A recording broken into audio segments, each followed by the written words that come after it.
After 45 years of exploring Tasmania's remote wilderness areas, it still thrills me to look across plains and hills I've never laid eyes on. With a limited time window before Christmas, I'd felt that maybe a coastal walk could be a good wind down, but Matt had his sights set on paddling the remote Olga River 60 kilometres up the mighty Gordon. The route needed very careful planning. Matt had figured out that our best approach was to go up the Gordon River as far as possible by sea kayak. We needed the flow in the Gordon River to be just low enough that we could paddle and drag a double sea kayak upstream past the Franklin to the Rocky Sprent River.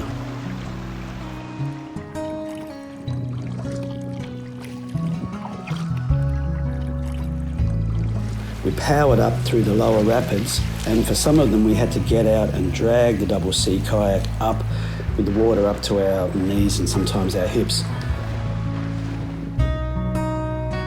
We managed to get past the Angel Cliffs and we stashed the double sea kayak high in the rainforest.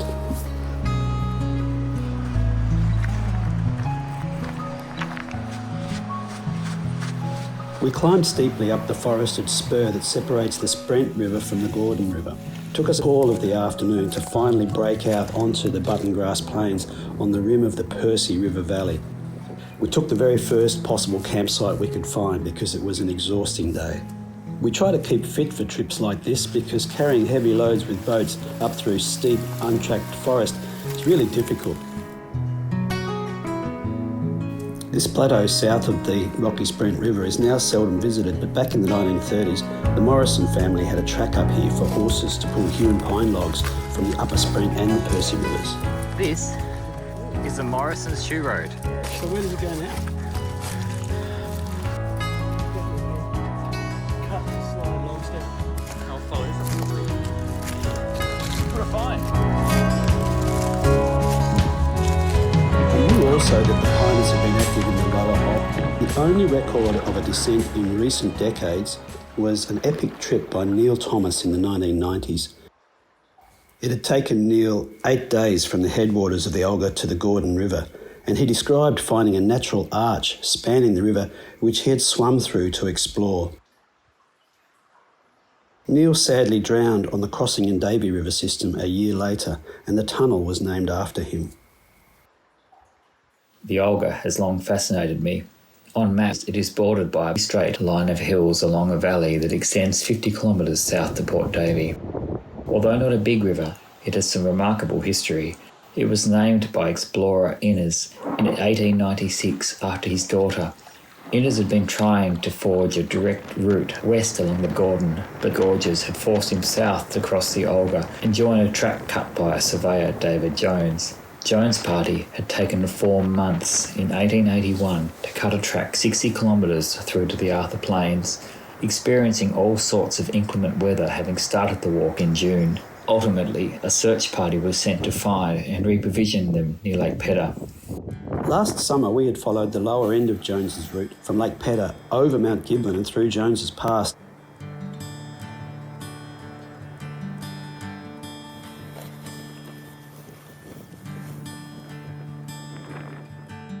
We paddled the Franklin River into the upper Davey. How old? 900? Yep, easy. That one there is a monster. Many large pines still stand in these valleys, protected from wildfires and the piners by unnavigable islands and braids. That one behind you is just amazing. Whoa. Diverging southwards from Jones's Path, we pushed over the swampy Rookery Plains and then followed the Hardwood River and the Davey River to its mouth, where a settlement of piners and boat builders once lived.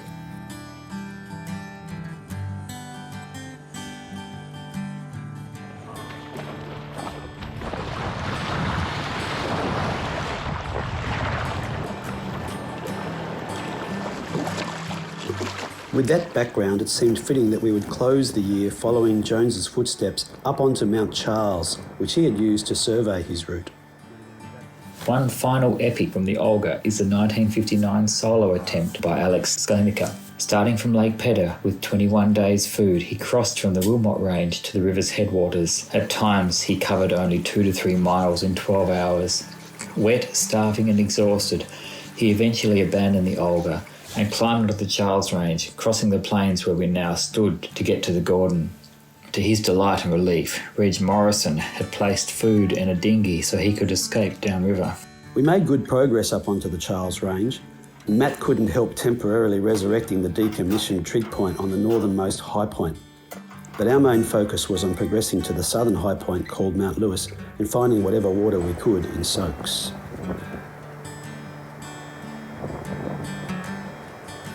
We camped near the summit and we watched the light change over the western plains, tracing the paths of the Wanderer and other remote rivers to the coast. The views from Mount Lewis were incredible.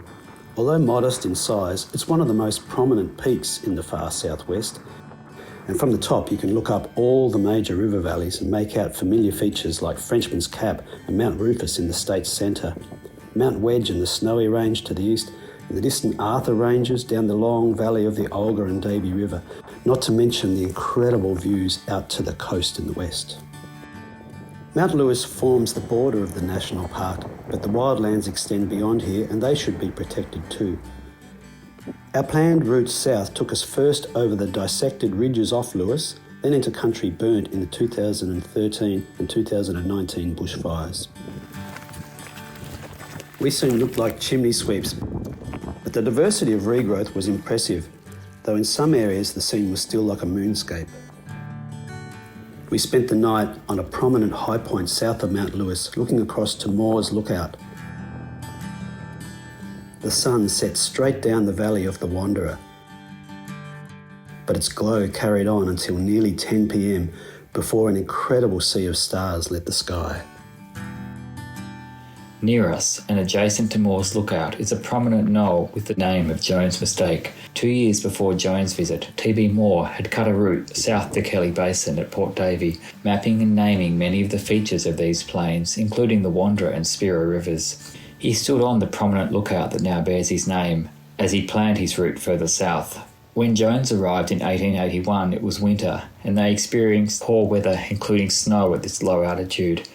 His tracks started around a high point he named Observation Knoll, which he used to plan and document the country, but his hand-drawn map misplaces several of the features. This high point now holds the name Jones Mistake. With the possibility of the scrub and barriers in the river delaying us getting out on schedule, I quipped that maybe we would later be naming our high point Matt's Mistake. Our route was now to the east and we weaved our way between knolls and creeks until we stood on the edge of the hills that are so linear from space. Down the valley, one of those other things is Hardwood Hill. On Earth we faced some thick scrub, but when it finally opened out it was remarkable that what is seen from space narrows down to a tilted band of metamorphosed sediments only a few inches wide at the very crest.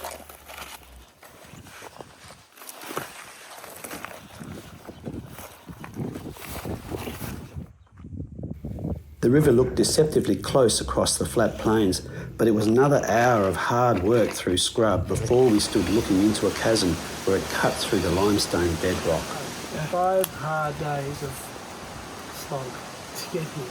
And it's got some flow. I do like that. At first, the banks showed damage from recent fires, but limestone features held our attention, and it wasn't long before older growth forest closed around us. And suddenly, there it was, Neil's Tunnel. The opening is only a few metres high in a 15-metre wall, and it extends for about 50 metres.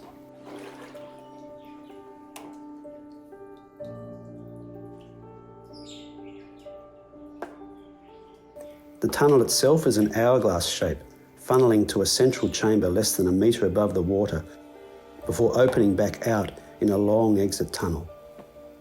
At the lowest point, the ceiling was only a couple of feet above the water, and a blade of rock and a false passage are ahead. This would make for a very dangerous trap for anyone entering at higher water levels.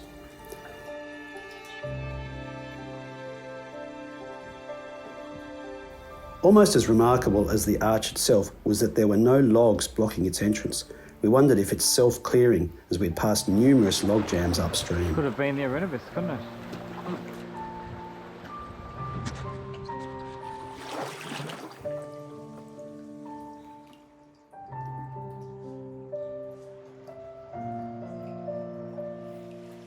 While I was recording the features of the arch, John somehow managed to find flat ground for a tent, What a spot. albeit next to a jackjumper's nest, which we took care to avoid. In the morning I climbed the head wall. Thick horizontal surrounds the base of the arch, but the top has regrowth from some past fire. Several animal pads lead onto it, and it is clearly a well-used bridge for the locals.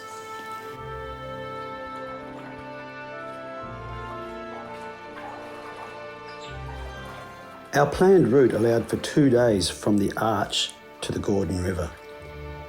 Beyond the arch, the river gradually widened. We'd been afraid it would be a slow, log-choked affair, but it was surprisingly clear for a small-sized river, and progress was fast. Around one bend, I discovered a second spectacular archway on the east bank of the river. This smooth, round cavern went in and turned sharply right before opening onto a forested bank through a green, leafy exit above the water level. That's amazing. Absolute beauty. We wondered if Neil had seen this in the 90s.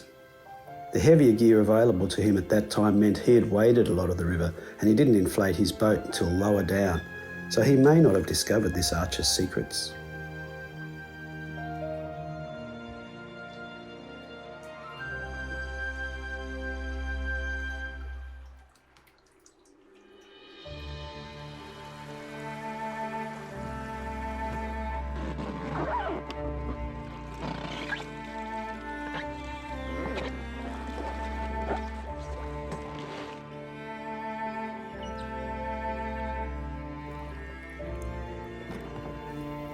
Five kilometres from the Gordon, we found the first evidence of the pining activity from the 1930s, with stranded large logs in the water and cut branches.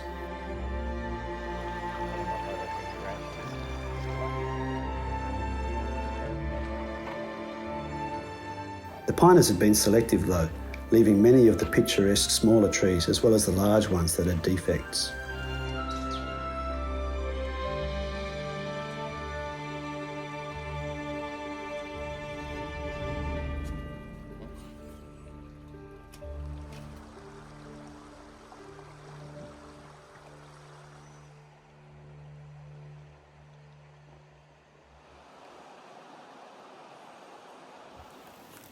When we came around a bend and saw the Gordon, it was clearly flowing fast and much higher than what we had paddled against up to this Brent. Neil documented arriving here in his fragile craft and minimal gear and being dismayed by a very high river that filled him with fear. Neil wrote, "The second river roared past, running a banker and throwing white water into the air, tugging on the bushes of the far bank and swirling in a whirlpool at the confluence with my river. Shocked and unprepared for its sudden appearance and state, I frantically back-paddled. I was in no condition to tackle such a river with both feet still shod in sodden boots and gaiters." Neil camped at the junction and was relieved that by morning the volume had dropped somewhat. He set off and not long after had a lucky escape, where the Sprent floods into the Gordon and washes into a long rapid bordered by limestone cliffs. Neil continues, "I took an early line for a small island at the mouth of the tributary, intending to go round its west side and putting as much distance as possible between myself and the fierce rush of water past the cliffs. With the river on which I was bobbing narrowing and its speed increasing, I realised too late that the island was a flooded clump of tea trees. The force of the current slammed the raft into the branches. I held on, waiting for the tear of fabric and a rush of escaping air, not a sound that I wanted to hear while perched at the top of a 100-metre long section of rapids. The small raft took the punishment of the impact, and moments later it was buffeted free of the trees. My raft and I were sent careering down the rapids past the rough walls of the cliffs." Remember when one of those whirlpools suctions to pick the other? Yeah, like that one. That just turned up next to you, didn't it? Yeah. I don't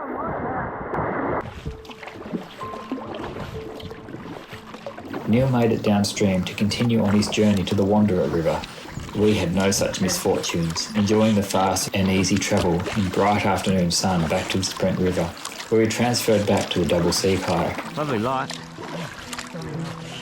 We were a little uncertain of how the long double would handle the fast water, but it did it with ease, and within a couple of hours we made it all the way from Neil's tunnel in the morning back to Warner's Landing for a leisurely evening. Yeah.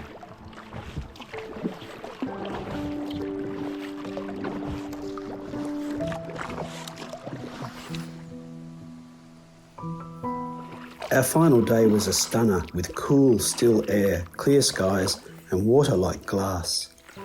Compared to the slow grind of paddling pack rafts on flat water, the double sea kayak just glided. We were elated. We had allowed a window of 8 days for this route and achieved it in 7. There are good reasons why the most remote places are so infrequently visited. It takes creative vision, a lot of planning and a little luck with river levels and weather to create such a route.